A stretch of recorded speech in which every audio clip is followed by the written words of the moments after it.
Hello everybody and welcome back to The Legend of Zelda Spirit Tracks. In this episode we're going to be taking on the Forest Temple. So let's get started by checking out this stone statue that is shaped like a rocket. We've seen one of these before. And what they do is they summon these weird lights that kind of tell us what to play on our spirit flute. So this one is green, white, green. Alright, we're going to play those notes. Kind of screwed that up, but that's okay. And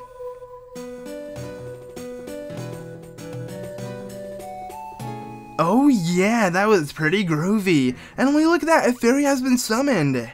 Hiya, thanks for summoning me. As a reward to you for awakening me, I'll lend you my power one time. If you're close to running out of life, play this song and I'll come rescue you. Nifty, huh?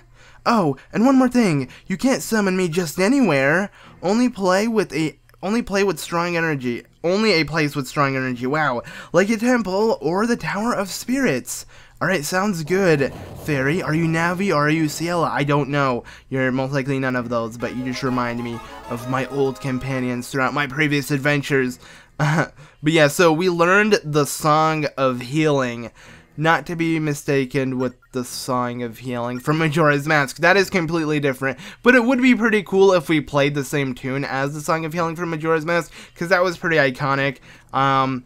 Nevertheless, though, this one is pretty catchy as well, and this one is actually for healing you. The Song of Healing in Majora's Mask was for different purposes, but I'm not going to get into that because that is a different game entirely.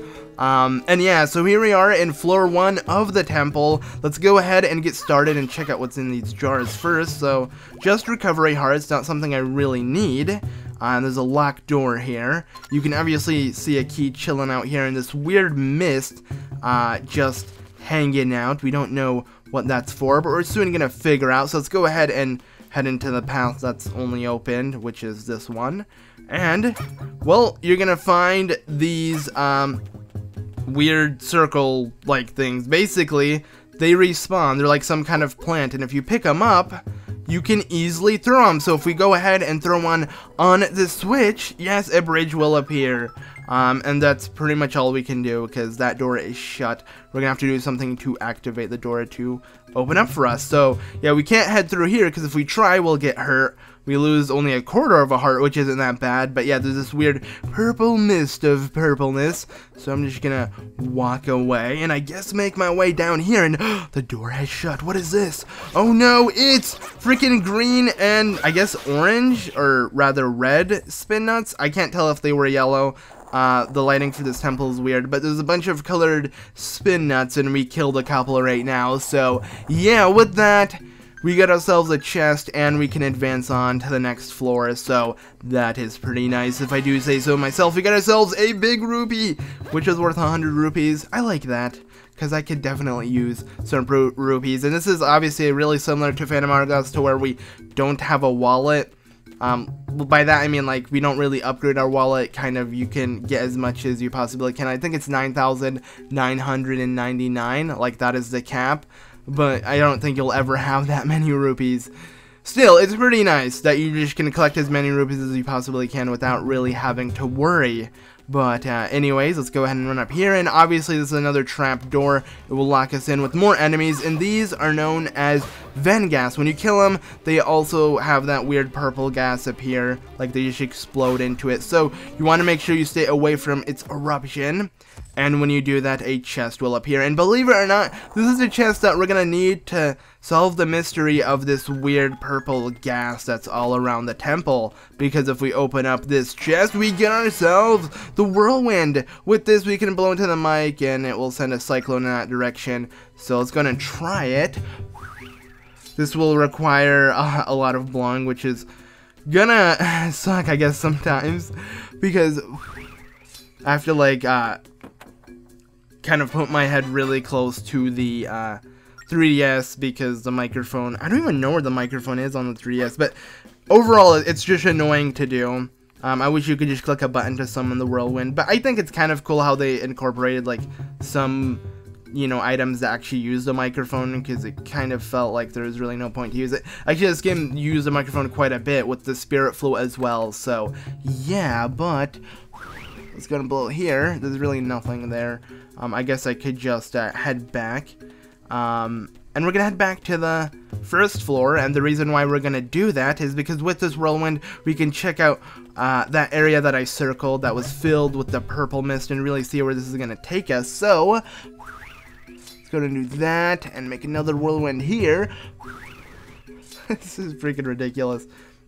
Okay, so what's here basically is this. This is a stamp station, but we don't have a stamp book, so, you know, we'll look into that later, but if we keep doing this, we should find the switch, and the switch will have a chest appear. So let's go ahead and pick it up, I guess.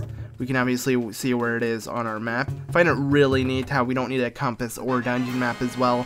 Kind of the map is always there, and that will give us a green rupee. Now I'm going to exit. I just want to get that covered. We could have actually came back here later on, but I thought I'd grab these while I can, and since I did, it's time to continue on and make our way back here where we actually first obtained the whirlwind and blow this. And I was just talking and the whirlwind was summoned. Huh, that is pretty cool. I wonder if I don't even have to blow into the microphone. Let's try this. Blah, blah, blah, blah, blah. Hello, hello. No, it was just by luck, I guess.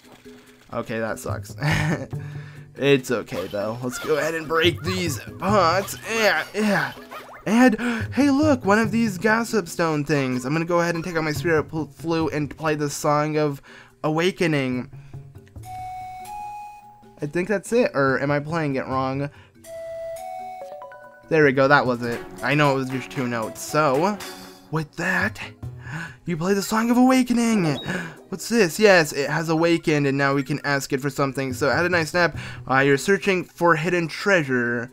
Sorry, there aren't any chests on this floor. If there were, it would have had you pay it like 20 rupees, and it would have showed you where it is on the map, and you would have had to exit out. And then you can, you know, find how, or kind of learn how to pick up the chest and stuff like that. Really similar to Phantom Hourglass's Gossip Stones. The only difference is you have to wake him up with the Song of Awakening, which I think is actually really cool instead of just jabbing him with your sword. So, I like it. I mean, Song of Awakening is pretty catchy. All of the music you learn with your spirit flute is catchy. So, yeah, I love doing it. But, yeah, anyways, there is this small key that was just hanging out there. We want to blow it off so we can actually pick it up. So there we go. We got ourselves a small key, and we're back in this room, the first floor. If you couldn't tell by stepping on the switch, we can head back to the main area that we were in. So when you do think about it, there was literally no point for me to backtrack and pick up that 100 rupee chest, because I would have done it either way, but it's whatever. Let's go ahead and open up this door, though, with the small key we obtained just earlier. And just continue on throughout this temple. This temple is extremely easy, but of course this is the first temple within the game, so yeah, no surprise. I'm not gonna check out that stone because I don't really see a point. I'll collect all the chests that I possibly can without really having to figure out the location, because I don't think I need that. Gonna blow that. These are bubbles, of course. We've seen them before. They are really annoying, and these bubbles are the ones that you can't really hit unless they get stunned. So yeah, you have to use your whirlwind to hit it with the cyclone, and then it will be stunned, and then you can just hit it and you'll be fine. So yeah, anyways, we're in this room as well, just on another side. So basically throughout this whole temple we've been taking on halves of room, because most of the rooms have been blocked off and stuff, which is cool, I guess you could say. Instead of having so many floors and them being extremely small, this is just really big rooms that you come back and visit constantly. So yeah.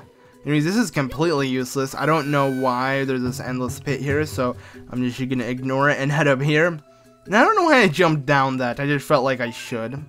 But there's a switch here, and then you have one of these thingies. What you want to do is do that. Yeah, that's actually gonna hit the switch and a chest will appear. And if you couldn't tell, yes, there is something rather important here. It is, of course, the big key, or the boss key, whatever they call it within this game. And we'll have to do exactly what we did in Spirit Tracks, which is carry it all the way to the boss door, and there will be traps and other things we're gonna have to take while carrying the key, so it's gonna make it a lot more difficult, but that just makes it extra fun, so I usually look forward to that. But yeah, now that we have this small key, we can open up this door and head inside this area of the middle of the room, and this is kind of like a mini boss battle. We already have the item of the temple, so it's kind of weird taking on a mini boss without really getting something special from it. It's mainly just to advance, but we're going to be using our item to take on this moth, I believe. So what we want to do, and I messed that up, is when it charges up a bubble to shoot at you, so let's wait for it to do that. You go ahead and use your Whirlwind to blow it back. For some reason it didn't throw it. I believe I summoned my Whirlwind too soon, so let's wait. There we go. It will stun it, and then you can easily hit it. Believe it or not, one spin attack will take care of it, because it only takes 2 hits, and the spin attack is the equivalent of 2 basic attacks. So you want to just do a spin attack to finish this up, because it's generally annoying to fight, having to wait for it to summon the bubble, then blow it back. So yeah, and you'll only be able to attack it once if you didn't do the spin attack. So you want to make sure you deal as much damage as you can with that one window you have to shoot an attack at it. And that's why I did the spin attack, to immediately eliminate it. So yeah, anyways, look at the keyhole, Link. I think you'll need a special key to unlock it. No way, Zelda! I totally didn't know that. Thanks for telling me. Okay. Anyways, these enemies, I believe, are called blast worms, and they kind of are, yeah, they do what they're called. They're worms that blast. So when you hit it, it kind of curls up into a ball, and if you hit it again, it will explode like a bomb, so like this. And you're gonna use it to kind of shoot things with it, like use your Whirlwind like I just did and have it explode something that it's not near by blowing it at it, which is pretty nice. So let's go ahead and, oops, I want to actually hit the switch and continue on. I am going to, I guess, pay the 20 rupees to see if there are any chests within this room. I believe there are, and if they're not, I really want to play the Song of Awakening again, so alright, let's do it. Oh yeah, I love the clapping in the background too. So nice. So you played the Song of Awakening. How was your nap, Mr. or Mrs. Gossipstone? It looks more like a miss because the eyelashes on the eye. But yeah, let's pay 20 rupees to check out where this chest is. So alright, the chest is going to be right by us. Oh, okay, thank you. Let's go ahead and figure out how to have that chest appear. Wonder if we blow over here. Oh, will you look at that? Yes! A switch! Thank you so much, Gossipstone, for telling me this. I totally wouldn't have figured this out. And we got ourselves a pirate necklace. Ah, that's pretty nostalgic. For me, of course. The commentator, not Link. I'm not Link, guys. So when I do these old Zelda references, it has nothing to do with Link. Just saying. Okay. Go ahead and hit one of these. Actually, have this one explode. I needed to do that because they were right by each other, so that wasn't going to work. Let's go ahead and hit this one, I guess. And then, oh yeah, bullseye. Let's go ahead and do it again. Really? We're going to have to wait for it to explode. Let's try again. Okay, there we go. They take a really long time to explode, by the way, so that's why I wasn't really patient enough to wait for it to actually explode. It's like 10 seconds or something. So yeah, but anyways, let's go ahead and make our way up here and actually pick up this big key. So that big key looks like it will open the door in the center of the room. Let's take it over there. No way, Zelda, thanks for continuously stating the obvious. Yeah. Alright, so what's this? So it looks like a map of the room. What are these skulls, and what does the arrow mean? Huh, the arrows kind of, or this arrow is leading to the correct path. It's telling you which path to take without falling into the booby traps of this room. And what I mean by that is if you're carrying this key and you walk on one of these weird looking tiles, yes, this will happen. And that is really bad. they will basically take the key away from you. Now, you don't have to trigger this. You can easily avoid all of this, but I thought I'd show it because this is pretty cool. These hands appear out of nowhere, and they're going to try to grab the key from you. So, oh no, we've been caught! They're going to take the key back! We've got to run away from them! Ah! What do? We have to hit him. He grabbed the key. Drop it, buddy. It's going to kill this one too. Okay, we killed them. I think we're safe. Let's just keep running. I like how it looks like, you know, an alarm triggered off and it's like glowing red constantly. They will respawn, but just place the key, don't really worry. I mean, you could walk around these tiles and listen to the path, but that's too mainstream, you know? I am a badass and I don't care. I'm just gonna kill anything that's in my way. So, yeah. But, wow, look at all of these hearts. We only have 3 heart containers. I don't know why they give us so many recovery hearts. It's kind of crazy. Step into the blue light to enter the temple of the blah blah blah. Cool. Not interested. Let's just head up here and get ready to take on the boss for the forest temple. So, look at this place, guys. It looks awesome. We're actually in a forest now, and oh my god, that's a giant bug. Ew. This is... It has a big butt, by the way. That is... Okay. It's a rather gassy butt. This is Stagnox, the Armored Colossus. I think it said that. I forgot the title for it. But anyways, what you want to do is wait for it to try to ram into you. And I already failed by actually letting it hit me. You just want to kind of run around it until it charges up.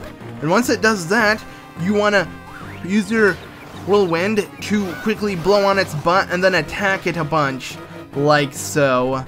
So yeah, you just want to attack the butt of this enemy, which is rather simple.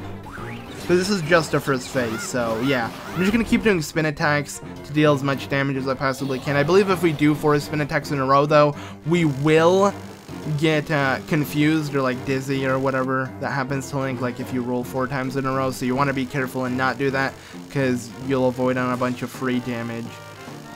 But now he is sending out these blast worms, and you're gonna use them for something. So what I'm gonna do here is okay, crap, I want to explode all of them but one, so I can blow it at it when it's charging to us, and that's kind of what you want to do. But as you saw, yeah, they were too close to each other, so I failed that. But that's basically what you're supposed to do. So let's go ahead and try again. And I'm going to quickly kill this guy before anybody else appears. Quickly kill this guy as well. Hit this one before he gets ready to charge, and we are ready, so here we go. Come at me. I'm waiting. Alright. In your face, and now it's time to attack the giant butt. Oh wow, he just hit me back. 3 spin attacks were more than enough. But yeah, we get this cool 3D perspective. I mean, this whole game is 3D, but you get it like from behind Link's back. It's really nice. Kind of makes me wish the whole game was like that. But it would have been a little bit weird when you do think about it, because you're kind of touching the screen on where to go. So kind of pointing above Link to walk forward is weird, but I like it nevertheless. Anyways, I think that's it for this boss, and yes it is. So that does it for the Forest Temple. We have defeated the boss, which was Stagnox, I believe. I already forgot its name because how unimportant it is, and yeah, it's whatever. But that does it, and we restored the tracks, or the power to the tracks. So let's see what happens next.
And with that, well, of course Zelda has something to say. Good job, Link! The forest rail map started glowing! Sweet! Alright, that's really it. Okay. And a chest appears. That's obviously going to be the heart container, but, look, Link! We can return to the temple's entrance from there. Let's go back. Okay. Now, what I was trying to say here is, yeah, as you can tell, we restored some of the power, and now, one of the floors of the Tower of Spirits have returned. So we're going to be heading back to the Tower of Spirits real soon. And let's go ahead and pick up our heart container, because we definitely deserve that for taking on the Forest Temple. And yeah, I guess that does it. So let's go ahead and leave. Now we can jump back on our spirit train and, you know, do what I just said. So yeah, thank you all so much for watching this episode of The Legend of Zelda Spirit Tracks. I've been ZeldaMaster, and in the next episode, I will catch you all on the train just choo-chooing away. So, saluting you guys, goodbye.